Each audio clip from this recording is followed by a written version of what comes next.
Hello friends, मैं हूं professor CA Rahul Modi और आज मैं आपके साथ डिस्कस करने वाला हूं revisionary test paper of May 2024 for inter CA paper number 2 corporate and other laws. तो दोस्तों, अगर आपने वो आरटीपी को देखा है तो उसके क्वेश्चन आंसर्स में उन लोगों ने दो पार्ट्स किए हुए हैं। एक है मल्टीपल चॉइस क्वेश्चन और दूसरे है डिस्क्रिप्टिव क्वेश्चन। तो चलिए हम लोग पहले मल्टीपल चॉइस क्वेश्चंस को सॉल्व कर लेते हैं। उसमें सबसे पहले अगर आप देखेंगे तो आपको एक केस स्टडी बेस्ड एमसीक्यू का क्वेश्चन मिलेगा। चलिए एकदम ध्यान से हम उसे पढ़ेंगे और सॉल्व करेंगे। आ जाइए मेरे साथ।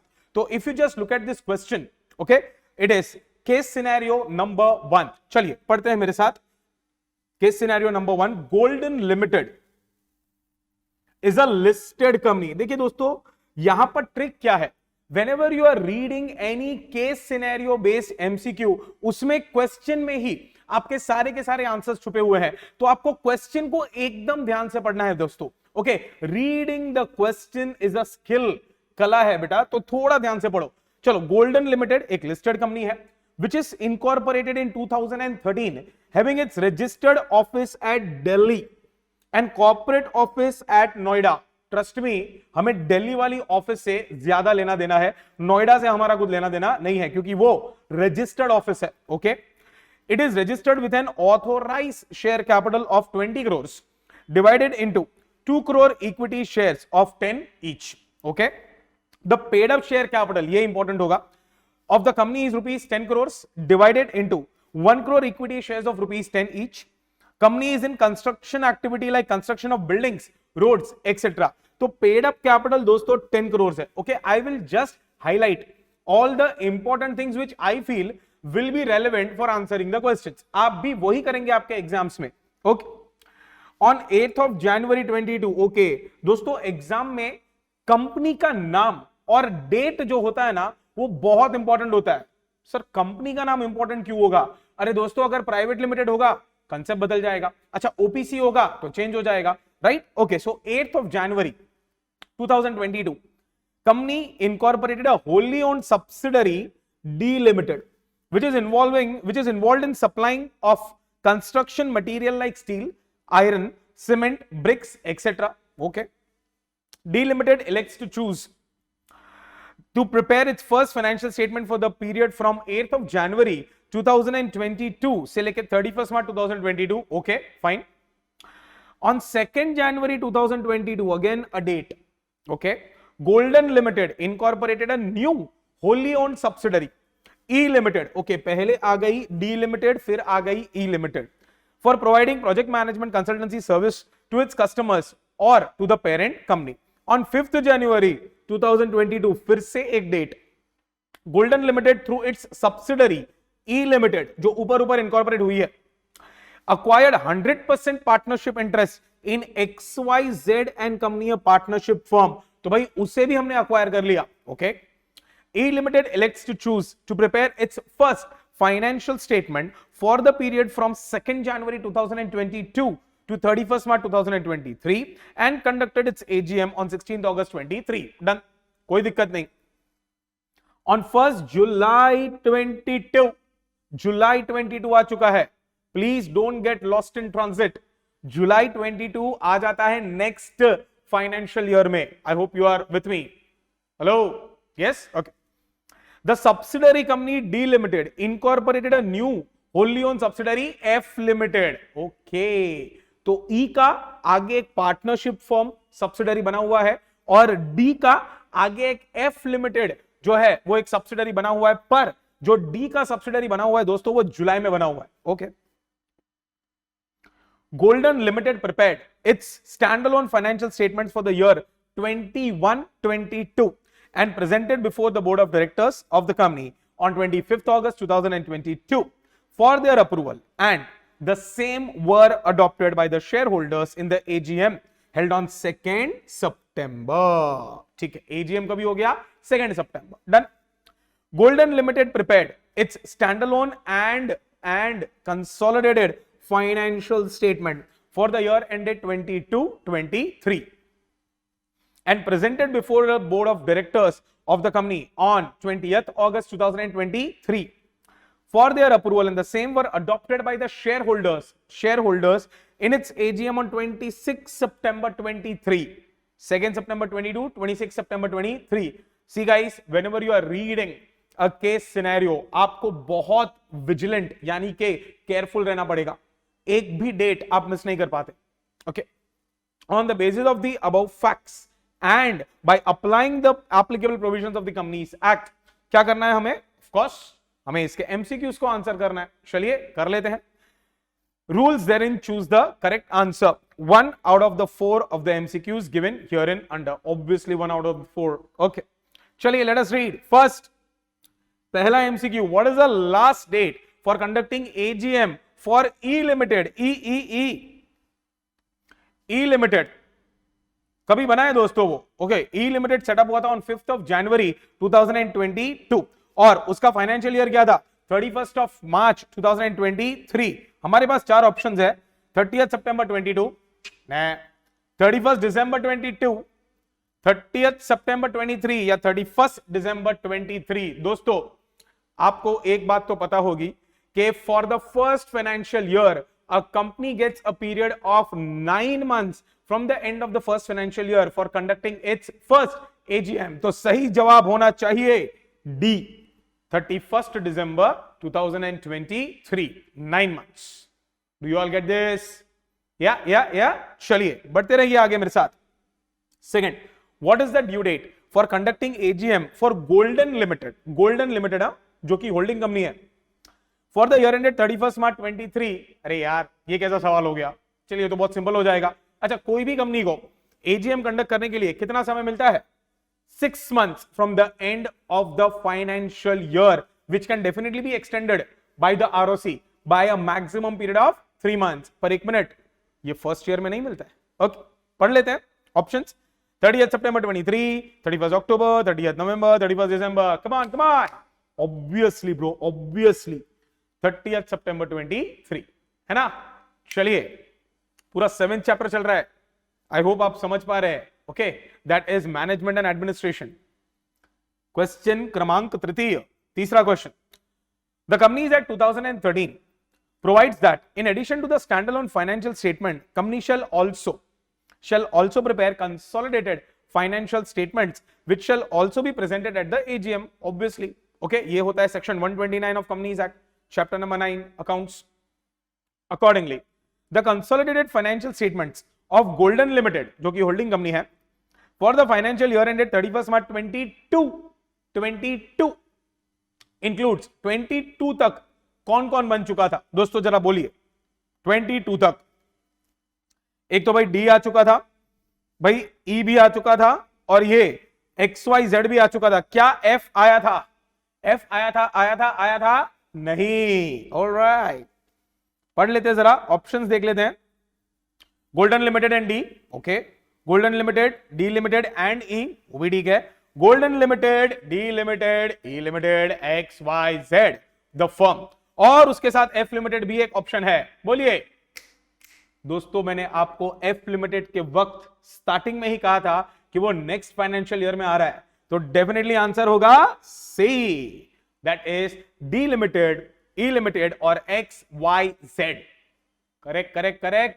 चलिए question number 4, let's read. The companies act 2013 provides that in addition to the standalone financial statement, company shall also prepare consolidated financial statement which shall also be presented before AGM. Sir ये printing mistake है. Same question है. ध्यान से पढ़ो. ऊपर वाला question बोलता था for 31st March 22, fourth question बोलता है 31st March 23. आ गया स्वाद. ध्यान से पढ़ो. चलो इंक्लूड्स. चलो भाई 23 है, तो मैंने ना एक और एंटिटी को इनकॉर्पोरेट कर लिया था, थोड़ा ध्यान दीजिए. वो था एफ लिमिटेड. अरे भाई गोल्डन लिमिटेड के लिए तो एफ लिमिटेड भी तो एक सब्सिडरी है ना. Subsidiary of a subsidiary is a सब सब्सिडरी. ओके, तो फाइन. तो अभी मेरे पास चार चीजें आ गई है. मैं कौन हूं? अरे मैं गोल्डन लिमिटेड हूं. पढ़ो. तो गोल्डन लिमिटेड के पास चार चीजें, गोल्डन एंड डी ने, गोल्डन डी ई ने, डी ई XYZ ने, D E X, Y, Z and F. सही जवाब। क्यों सही जवाब? क्योंकि 31 मार्च 23 की बात हो रही है दोस्तों।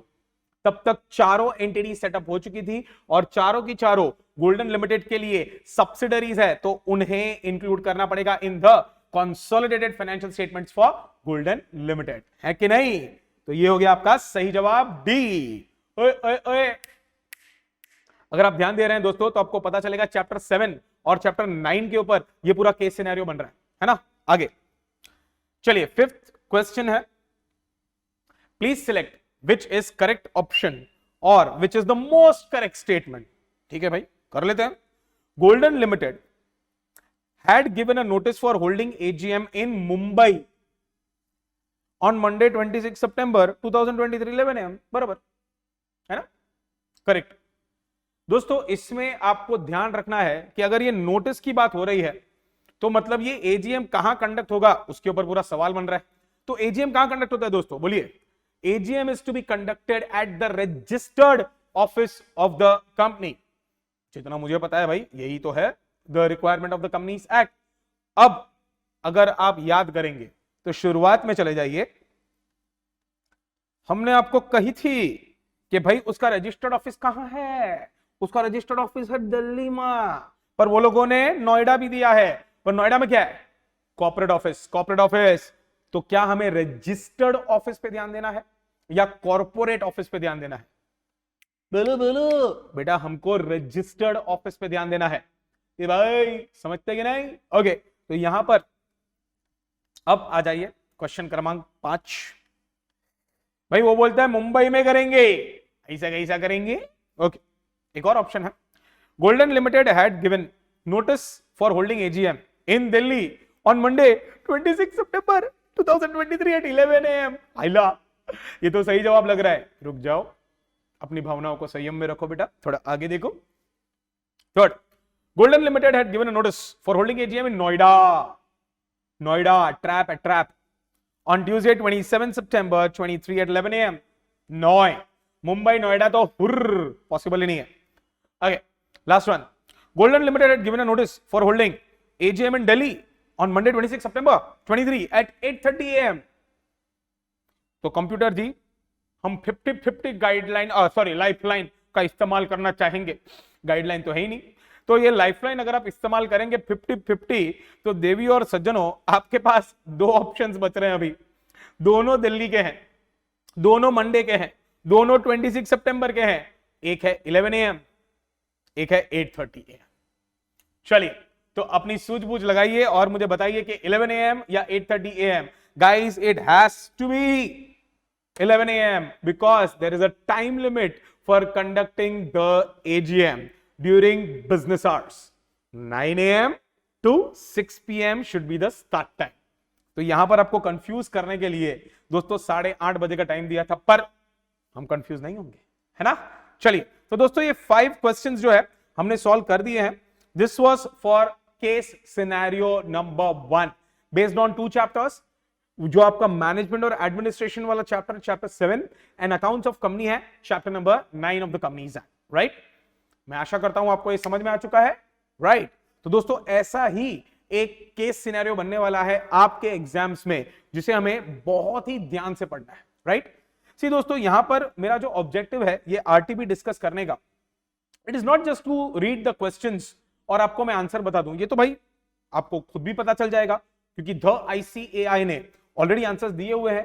दोस्तों तरीका इंपॉर्टेंट है, how you approach a particular question, whether it is a ordinary MCQ या वो केस सिनेरियो वाला MCQ है या कोई डिस्क्रिप्टिव क्वेश्चन है। दोस्तों पढ़ना, उसे अप्रोच करना बेहद इंपॉर्टेंट है, तो आप उसके ऊपर ध्यान दीजिएगा दोस्तों, है ना? चलिए, तो एक और भाई, एक और केस सिनेरियो बन रहा है हमारे सामने, चलिए देख लेते हैं। Come on all of you with me. Omaxe software private limited, यह है केस सिनेरियो नंबर द्वितीय। ओके, तो ये एक प्राइवेट लिमिटेड कंपनी है, इज अ प्राइवेट कंपनी। वाह वाह वाह, क्या इंफॉर्मेशन दिया है। Is a private company and having its registered office in Bengaluru. Registered office कहां है? बेंगलुरु।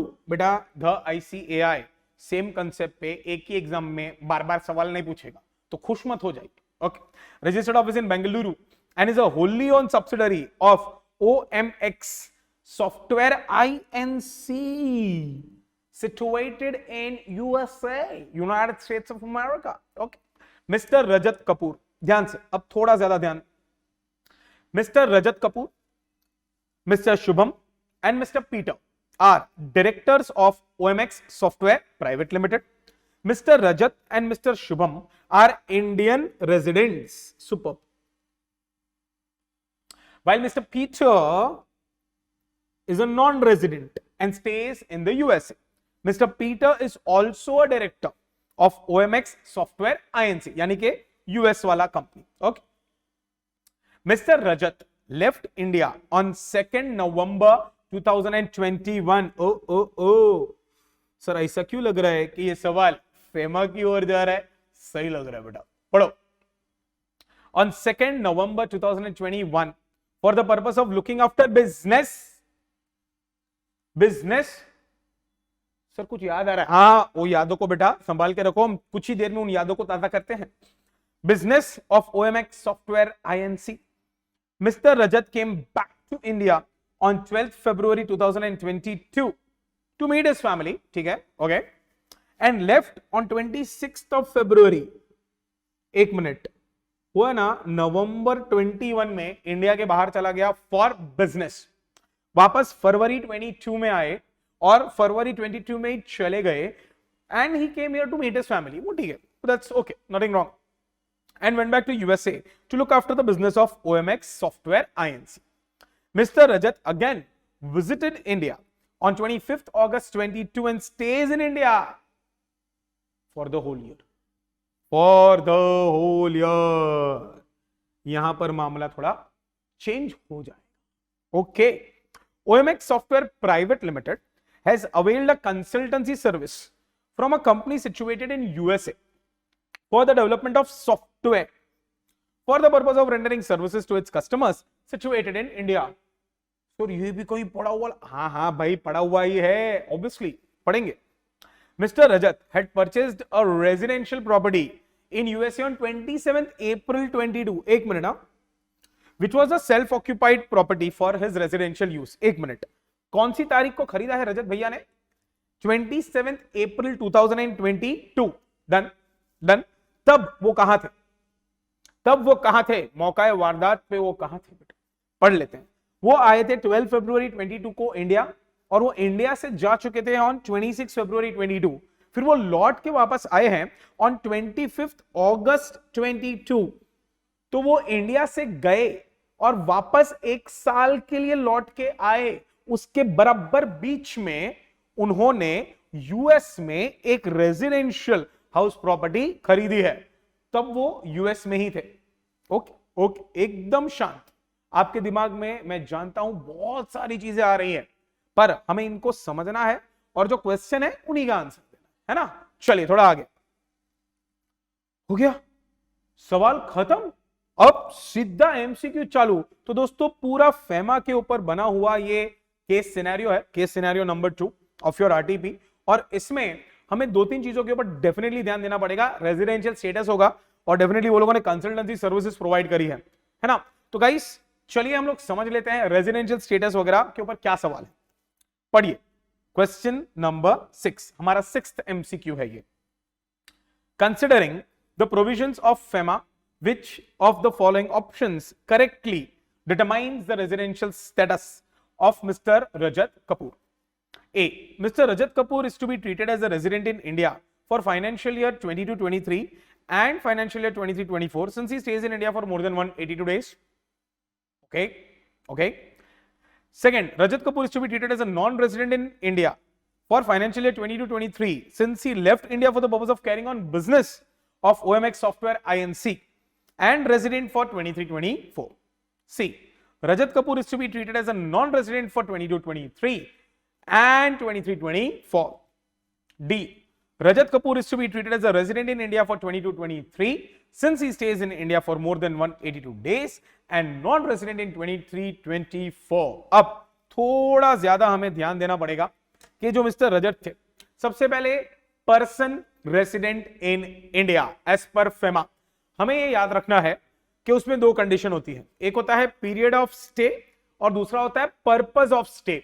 तो क्या मिस्टर रजत ने 22-23 के पहले इंडिया में ही अपने 182 डेज से ज्यादा बिताए थे? जी हां, पर 22-23 में जाने से पहले हमें 21-22 का डेटा देखना पड़ेगा। 21-22 पे थोड़ा ध्यान दीजिए। चलिए दोस्तों, आ जाइए मेरे साथ। यहां पर अगर मैं देखता हूं 2 नवंबर 2021 को मिस्टर रजत यूएस जा चुके थे for the purpose of business. और दोस्तों, अगर आप चले जाते हो out of India for 3 reasons, which 3 reasons? Employment, business और वोकेशन, और फॉर एनी अनसर्टेन पीरियड, तो आप मान लिए जाएंगे PROI, अ पर्सन रेसिडेंट आउटसाइड इंडिया। है कि नहीं? है कि नहीं? अच्छा, वापस भी वो आ जाते हैं ऑन 12 फरवरी 22 से लेके 26 फरवरी 22, पर ध्यान दीजिए वो किस चीज के लिए आ रहे हैं? मीट हिज फैमिली, सिर्फ फैमिली को मिलने आ रहे हैं। तो इन दैट केस उनका रेजिडेंशियल स्टेटस 21-22 के लिए अगर आप थोड़ा सा ध्यान दे देंगे, ओके, तो आपको ध्यान में आ जाएगा कि वो सिर्फ फैमिली को मिलने आ रहे थे।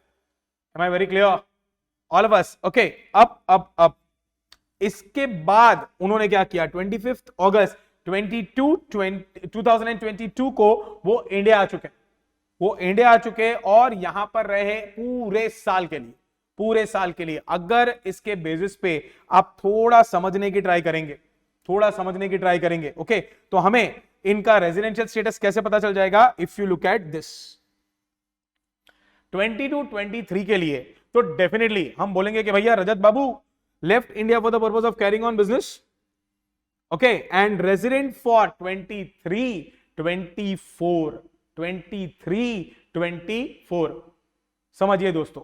तो क्या होगा कि अगर वो इंडिया आके रहना शुरू कर देते हैं तो 23-24 में जाके वो PRII यानी कि पर्सन रेसिडेंट इन इंडिया माने जाएंगे, only in 23-24।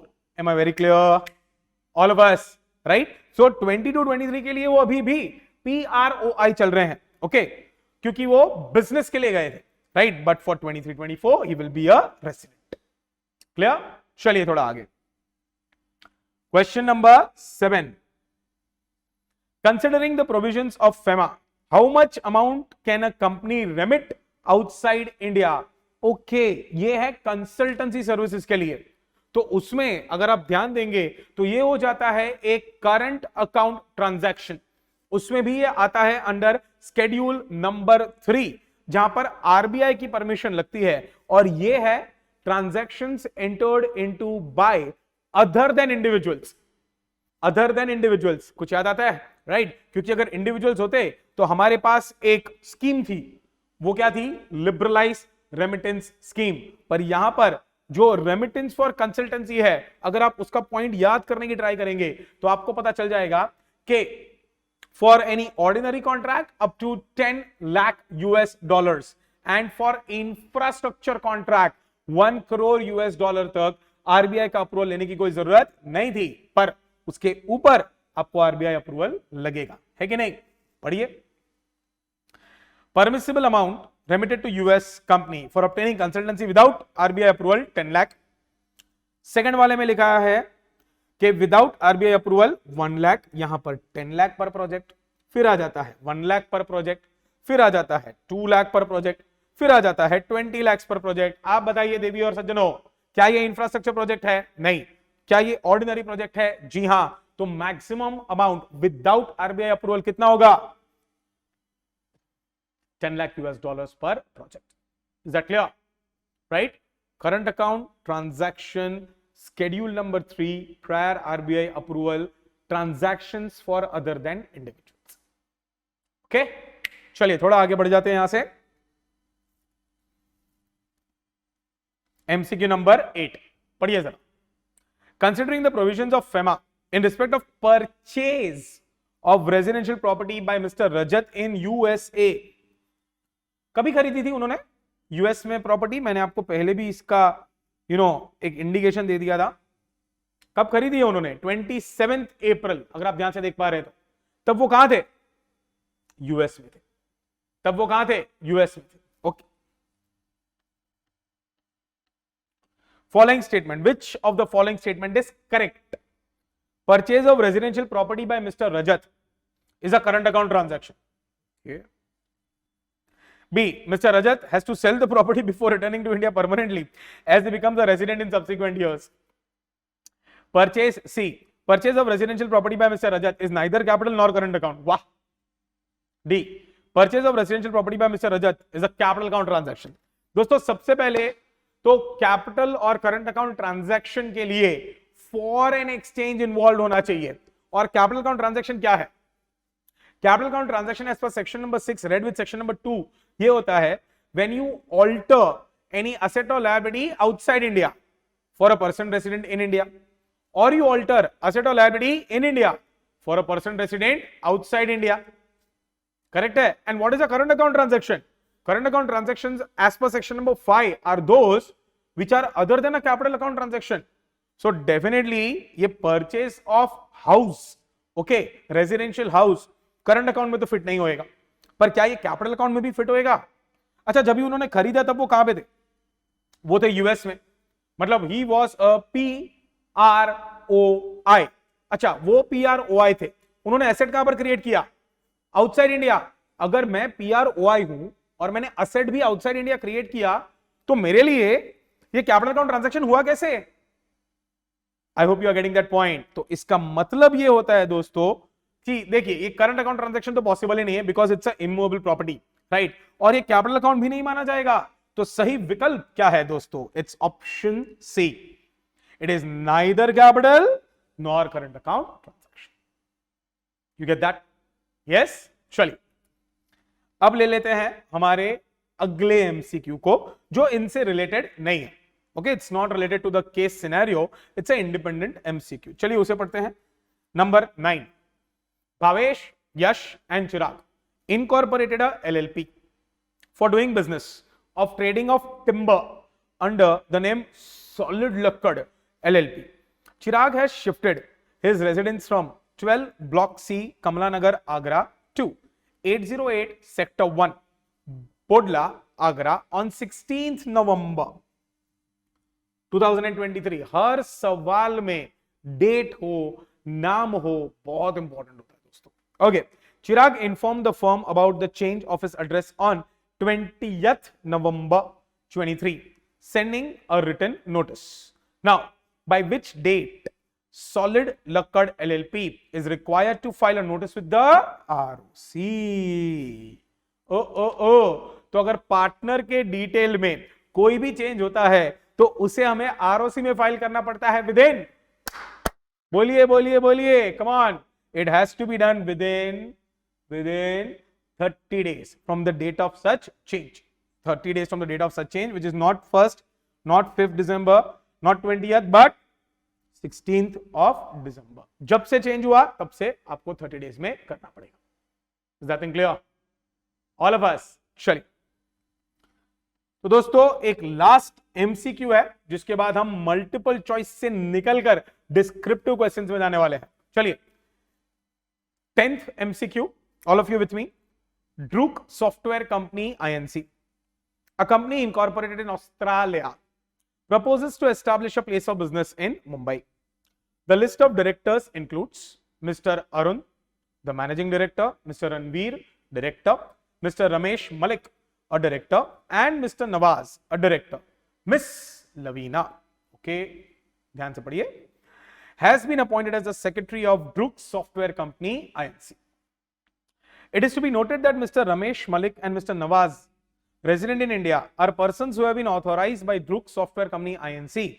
to accept on behalf of the company service of process notices and other documents required to be served on Druk Software Company Inc. एक मिनट, ये है question on companies incorporated outside India, chapter number 22 of the companies act 2013, जो एक नया addition है, right? Okay, दो चीजों के ऊपर थोड़ा ध्यान देना है कि भाई 1 2 3 4 डायरेक्टर और मैनेजिंग डायरेक्टर है और एक है सेक्रेटरी, और दो लोग जो है मिस्टर रमेश मलिक और mister Nawaz, they are those resident people in India जिनको हम वो फॉरेन कंपनी के बिहाफ पे डॉक्यूमेंट नोटिस वगैरह सब सर्व करेंगे। ओके, थोड़ा आगे, in relation to companies establishment you are required to enlighten the Druk Company Inc. with respect to whose a declaration will be required to be submitted to the ROC by Druk Software Company Inc. for not being convicted, not being convicted or debarred from the formation of companies in or outside India. दोस्तों ये सवाल बन रहा है on section number, बोलिए बोलिए बोलिए, section number 380। Section number 380 के ऊपर ये पूरा सवाल है, जहां पर हम देखते हैं कि if you are a company incorporated outside India setting up a place of business in India and doing any business activity, मतलब आप एक फॉरेन कंपनी बना रहे हो इंडिया में, तो आपको आरओसी न्यू दिल्ली में एक लिस्ट होता है ऑफ डॉक्यूमेंट्स जो जमा करवाना पड़ेगा, और उसमें से एक डिक्लेरेशन ये भी है कि कंपनी के कोई भी डायरेक्टर कन्विक्टेड नहीं है, कोई भी डायरेक्टर, क्या वहां पर कंपनी सेक्रेटरी का कोई भी जिक्र या मेंशन है? और उसका जवाब है जी नहीं, डायरेक्टर्स का रिक्वायरमेंट है। तो जरा पढ़िए, किसका नहीं होना चाहिए था यहां पे? Arun, Ranveer, Ramesh Malik, Nawaz, miss Lavina, Arun, Ramesh Malik, Nawaz, miss Lavina, Ramesh Malik, mister Nawaz, नहीं, सब डायरेक्टर्स। कौन कौन है? Arun, mister Ranveer, Ramesh Malik and mister Nawaz. सब डायरेक्टर्स का कोई कन्विक्शन नहीं होना चाहिए था, और उस चीज का डिक्लेरेशन हमें आरओसी में देना है, right, as per section number 380। ये होता है इसका सही option. Is that clear all of us? तो चलिए दोस्तों, ये हमारा first part of RTP complete हो चुका है, जहां पर हमने बात किया है regarding what, the multiple choice questions. अब हम थोड़ा आगे बढ़ेंगे and we will now get into the descriptive questions. एकदम ध्यान से, ओके। चलिए डिस्क्रिप्टिव क्वेश्चंस को शुरू करते हैं हम लोग। हमारा फर्स्ट क्वेश्चन है क्वेश्चन नंबर 11, और ये बन रहा है on the companies act 2013। Come on, question number 11, Ram Private Limited is a holding company of Lakshman Private Limited. Very good. As per the last profit and loss account for the year ended 31st March 2023 of Lakshman Private Limited, its turnover was 1.8 crores. Okay.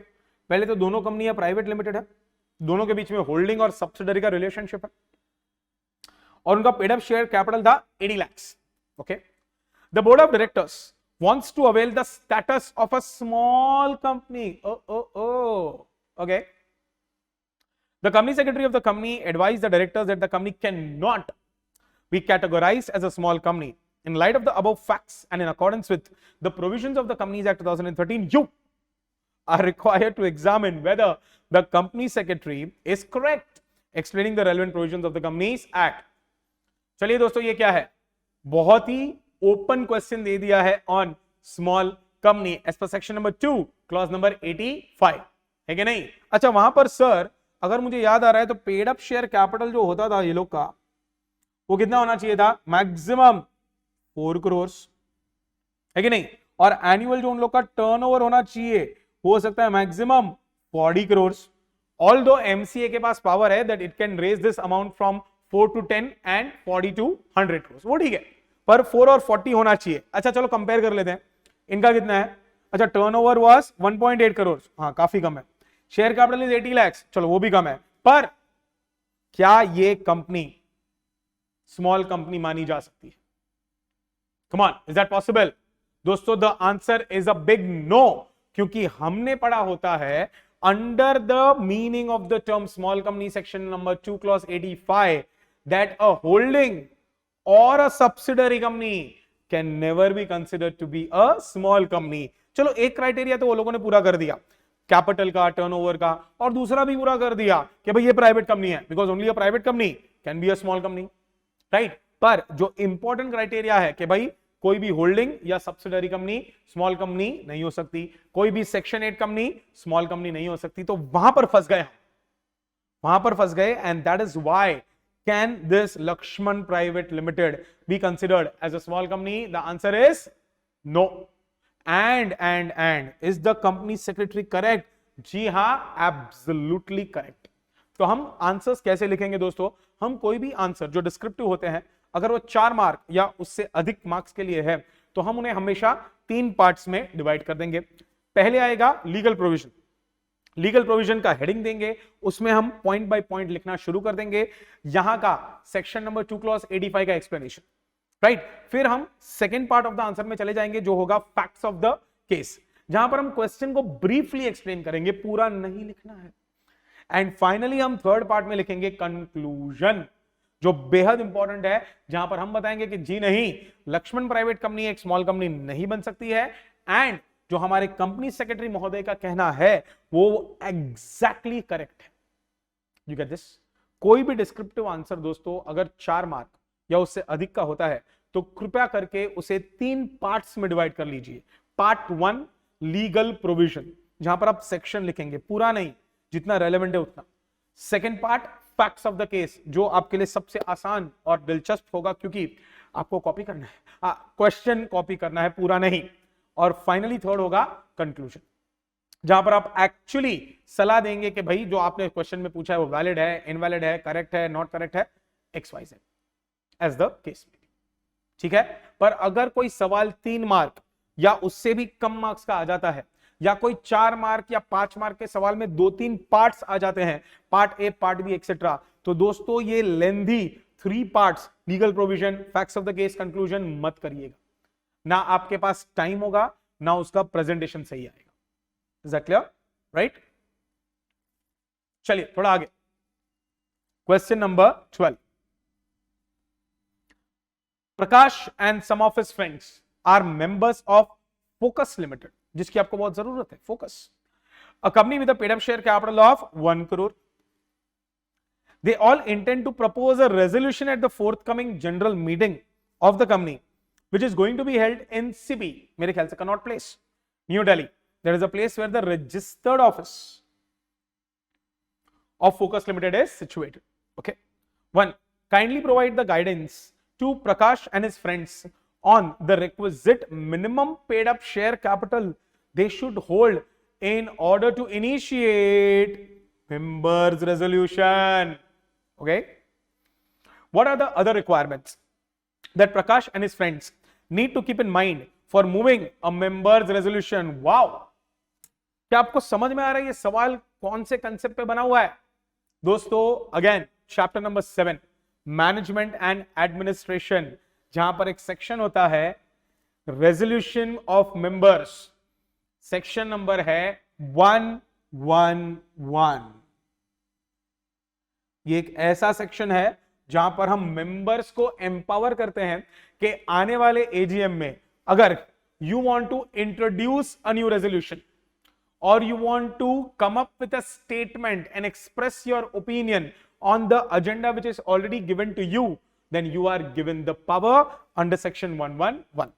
Okay, it's a members resolution, power to introduce resolution by the members. That's your section number 111. तो चलिए दोस्तों, इसी के basis पे हम ये सवाल को आंसर कर लेते हैं कि प्रकाश और उनके फ्रेंड्स, उनके पास कितना कैपिटल होना चाहिए. Come on anyone, come on. They should have greater than or equal to 10%. They should have at least 10%. 10% of the voting powers of the company, which could be either singly or collectively. वो चले, एक बंदे का हो या collectively सबका मिला के 10% हो, that is fine.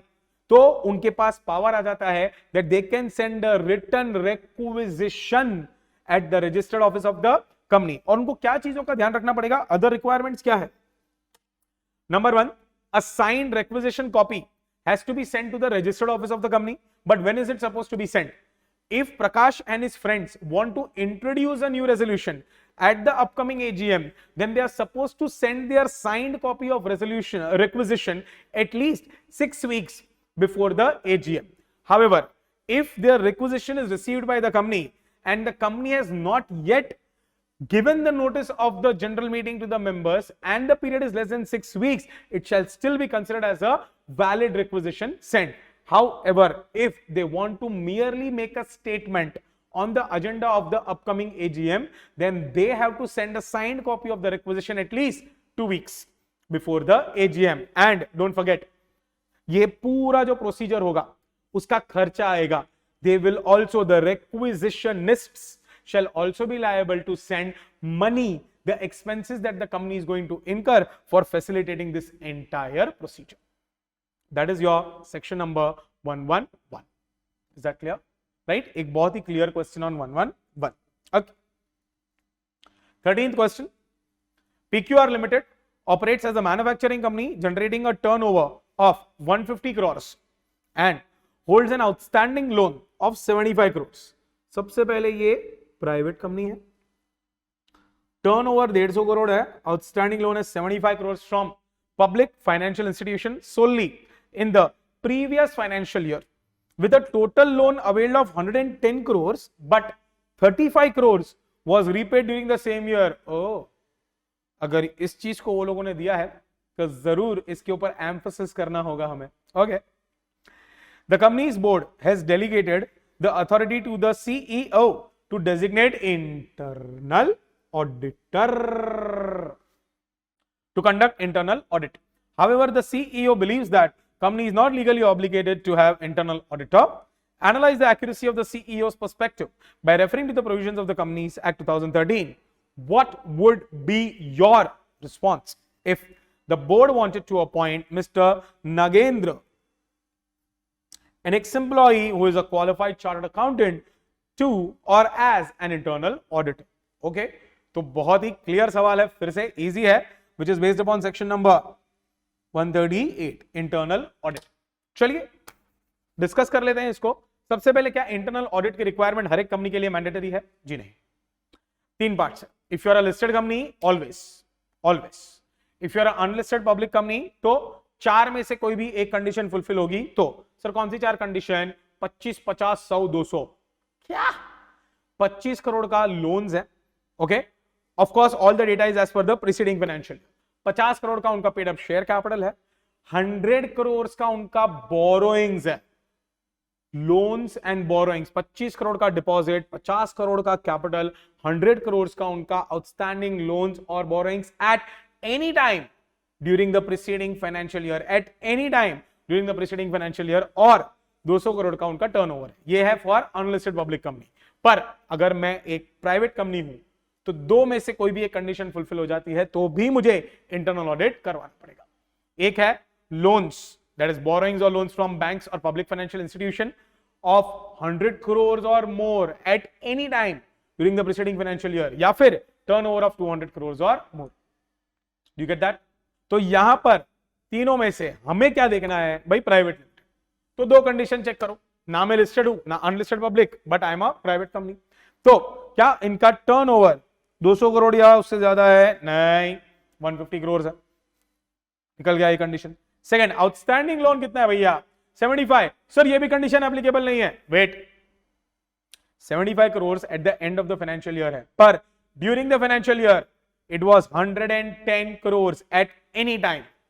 Eight any time during the preceding financial year. अगर वो 100 करोड़ से ज्यादा था तो मेरे दोस्तों इन्हें यानी कि पीक्यूआर प्राइवेट लिमिटेड को इंटरनल ऑडिट करवाना पड़ेगा. Compulsory. It is compulsory for them to conduct internal audit. तो हमारे जो सीईओ साहब है, क्या उनका पर्सपेक्टिव सही है? जी नहीं, it is wrong. Company has to get internal audit done. First part. Second part भी है यहां पे. वो लोगों ने पूछा है कि भाई कौन बन सकता है internal auditor. We all know that any person can be appointed as an internal auditor, whether you are a chartered accountant or a company secretary or any other professional, even if you are the employee of the company. तो यहां पर mister Nagendra जो हमारे company के x employee है, can he be appointed as an internal auditor of the company? And the answer is yes, this person. You get that? तो internal audit compulsory है और मिस्टर नागेंद्र अपॉइंट हो सकते हैं. चलिए आगे. Question number 14. The governments of Tamil Nadu and Andhra Pradesh collectively hold 60% of the paid up share capital of Orange Limited. Okay. The audited financial statement of Orange Limited for the financial year 22-23 were presented at its AGM convened on 17th August 23. Okay. However, pending the comments of the Comptroller and Auditor General of India, CAGO, government company, on the said accounts, the meeting was adjourned without adoption of accounts. Therefore, the company did not file its financial statements with the ROC. Afterwards, on receipt of the CAG comments on the accounts, adjourned annual general meeting was held on 20th September 2023, whereat the accounts were adopted. Thereafter, Orange Limited filed its financial statements relevant to the financial year 22-23 with the ROC on 29th September. Examine with reference to the applicable provisions of the Companies Act whether Orange Limited has complied with the statutory requirements regarding filing of accounts with the ROC. चलो बोलो, सबसे पहले ये सवाल कौन से section का है? We are looking at section number 137. 137, filing of our annual accounts with the ROC, जिसका फॉर्म नंबर होता है AOC 4. AOC 4, correct. अच्छा, अगर आप सेक्शन नंबर 137 को थोड़ा ध्यान से पढ़ेंगे तो आपको पता चल जाएगा कि अगर मैंने एजीएम कंडक्ट किया और वो मीटिंग अडजर्न हो जाती है, राइट, तो मुझे उस सिनेरियो में 2 बार मेरे एनुअल अकाउंट्स आरओसी में फाइल करने पड़ेंगे. और वो है जब भी मेरी मीटिंग अडजर्न हुई तब से within 30 days I'll have to file my AOC4 with the ROC and ROC will take them as provisional. And finally जब मेरी adjourned annual general meeting conduct होगी उस दिन से within 30 days I will again have to file my AOC4 and that will be taken up by the ROC as final. Do we get that? All of us. तो यहां पर company ने, orange limited ने क्या गड़बड़ कर दी है दोस्तों, 17 अगस्त 23 को जब उनकी मीटिंग हुई और वो अडजर्न हो चुकी, तब से 30 डेज के अंदर उन्हें फाइल करना चाहिए था AOC4 जो प्रोविजनल जाता. फिर 20 सितंबर से विदिन 30 डेज एक और बार AOC4 फाइल करना चाहिए था, पर उन्होंने सिर्फ एक ही बार किया है. तो क्या कंपनी ने अपने प्रोविजंस ऑफ सेक्शन नंबर 137 को कंप्लाई किया है? जी नहीं. You get that? Company has not fulfilled 137. Clear? चलिए आगे. Question number 15. NOP लिमिटेड यानी कि public company, since its incorporation in 2002 is engaged in the production of premium quality glass bottles. According to the financial result of the company as on 31st March 2023, net worth of the company was 90 crores का net worth चल रहा है, turnover चल रहा है of 510 crores. Okay. Company proposed to accept the deposits. Oh, acceptance of deposits. Okay. As on 1st February 2024, which would be due for repayment on 30th September 28. Yeah. Okay. From the public for expansion and redevelopment programs of the company. Furthermore, company has accepted a loan of 1.5 crores from Mr. P. Kishore, the director. Oh, याद आ रहा है. And the loan was repaid after 24 months.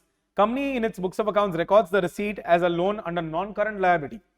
At the time of advancing the loan, Mr. P. Kishore affirms in writing that such amount is not being given out of the funds acquired by him by borrowing or accepting loans or deposits from others, and complete details of such loan transaction is furnished in the board's report. Wow.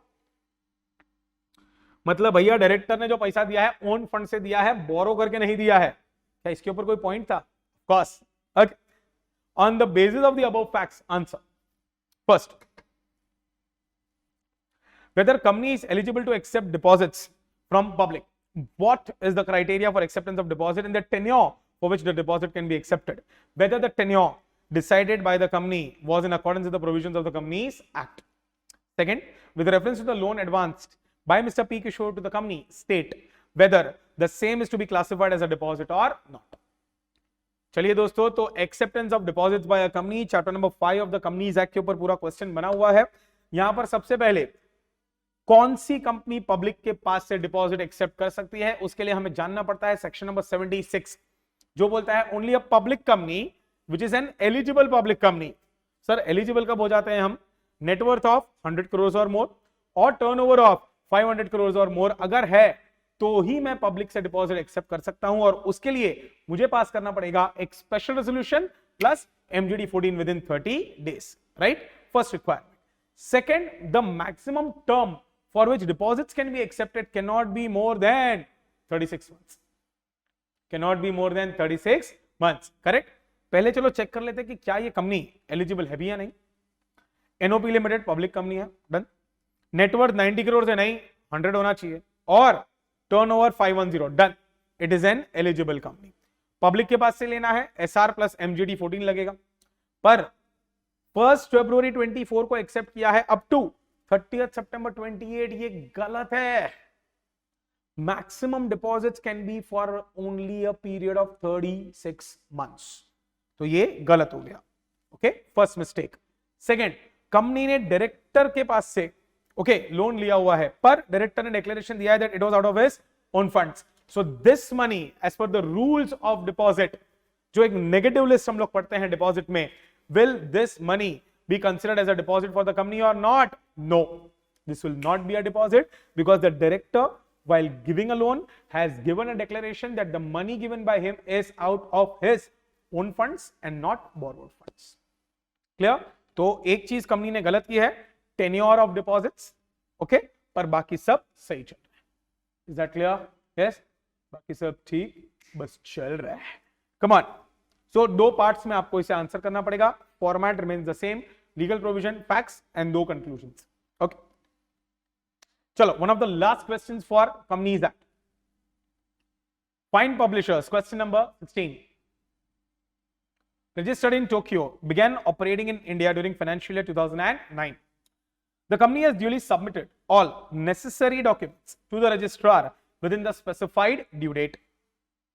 On 1st March 2023, Fine Publishers has shifted its principal office in Tokyo. Is Fine Publishers required to undertake any steps due to change in address of the principal office? Give your answer in respect of the provisions of the Companies Act. Sir, ये क्या है? But this is on again chapter number 22. Companies incorporated outside India. तो आप अगर एक foreign company है, आप India में आके बिजनेस करना चाहेंगे, तो सबसे पहले हम आपको बोलेंगे कि आप भरो form number FC1, foreign company form number 1 with ROC New Delhi, जहां पर आप सब डिक्लेरेशन वगैरह दे देंगे।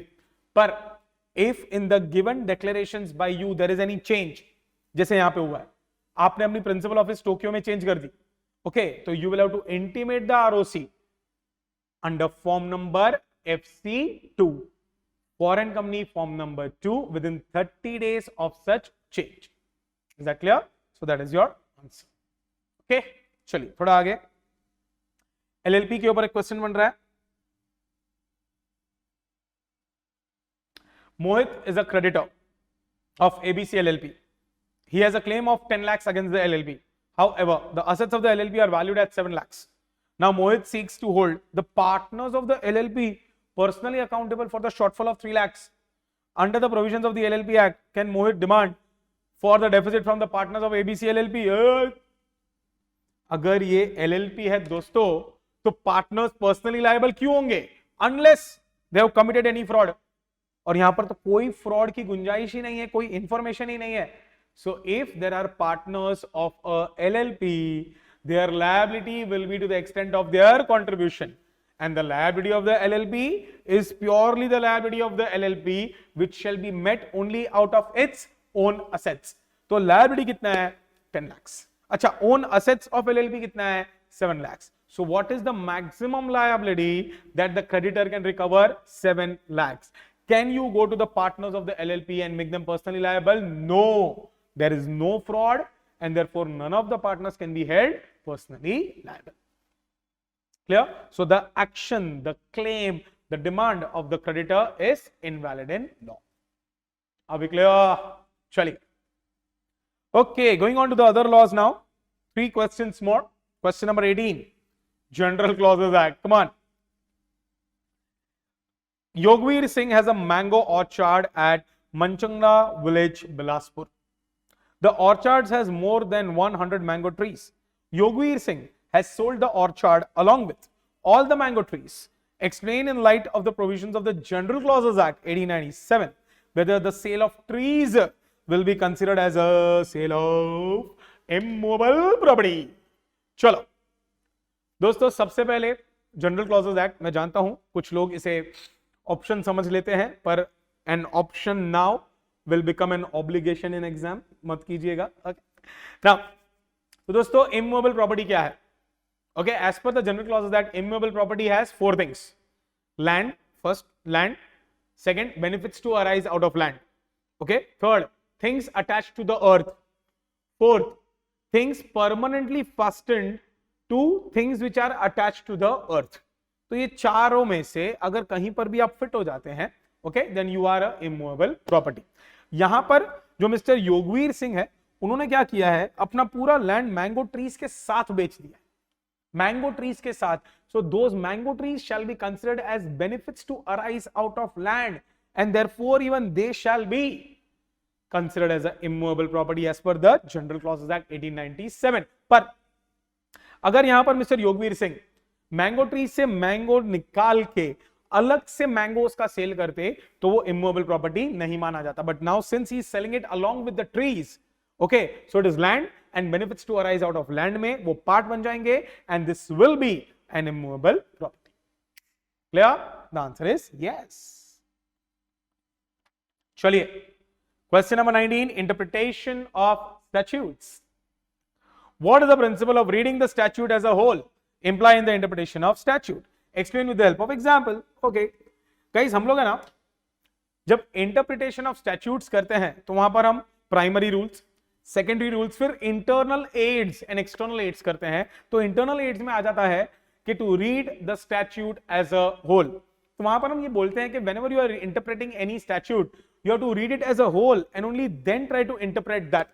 क्योंकि कभी कभी क्या हो सकता है कि स्टैट्यूट में एक चीज का रिक्वायरमेंट है, वो आगे लिखा है, और वही चीज का दूसरा रिक्वायरमेंट पीछे लिखा हुआ है, और अगर you do not read the statute as a whole then your interpretation will go wrong. Okay, for example, एक सिंपल सा एग्जांपल से मैं एक्सप्लेन करता हूं that there is a statute और a law which says that notice has to be served within 30 days. Done. So you have read that provision that notice has to be served within 30 days. But what if थोड़ा आगे statute में लिखा है that notice has to be served only by registered post. So this registered post का requirement पीछे था, और अगर आपने वो नहीं पढ़ा होगा तो आपका interpretation will go wrong. Right? So that's why the implication of the statute to be read as a whole. Pure theory question, nothing great. चलिए दोस्तों, last question of RTP May 24. Come on, FEMA, very important for examination. 3 chapters add हुए हैं, FEMA, LLP and companies incorporated outside India. तीनों का weightage बहुत अच्छा होने वाला है. First time the ICAI is going to test you on this, so be very careful. चलिए, question 20, mister Sivesh, an Indian national, desires to obtain foreign exchange for the following purposes. 1. Remittance of $50,000 out of winnings on a lottery ticket. एक minute, ये जो है ये किसके ऊपर बना हुआ है? Winnings on a lottery ticket. Guys, this is firstly a current account transaction. Schedule number 1, prohibited current account transaction. Remittance of winnings of a lottery ticket. Can I remit that outside India? No, it is a prohibited current account transaction, schedule number 1. Done. Second, $1 lakh for sending a cultural troupe on a tour of USA. एक minute, फिर से current account transaction, फिर से current account transaction, but this time schedule number 2. Schedule number 2, which requires a prior central government approval of the respective ministry. तो cultural troupe वहां का first point होता है. So can you do that? Yes, provided you take a central government approval of the respective ministry. It's a permissible current account transaction. Is that clear? So that's it guys. This was your entire coverage of the RTP May 24 on paper number 2, corporate and other laws. All the best for your exams.